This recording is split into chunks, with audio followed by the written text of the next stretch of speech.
you're a real estate agent or own your own business, you're not going to want to miss what Paul has to say here. Paul Dion, tax advisor, part of our Boston Power Player team. Just came through tax time. You finally get a little bit of a breather here, sharing your wealth of knowledge. For the person that is self-employed, what's a must-do that you see a lot of people miss? I think the challenge for people is that they need to really think about health insurance. And if you have health insurance premiums, they are tax deductible as a self-employed person anyway on the tax return in the front of the return without having to deal with the itemized deduction limitations. The other thing is you're dealing with is co-pays and deductibles. And there's a program called an HSA, which is Health Savings Account, has a no use or lose capability in it, so you can fund it. And if you don't use it the first year, you can carry it over to the year after year.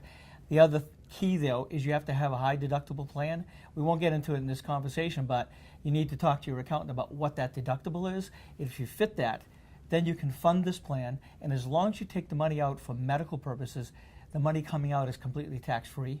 You avoid the 10% limitation that exists on itemized deductions and effectively get a deduction for every single medical dollar that you spend.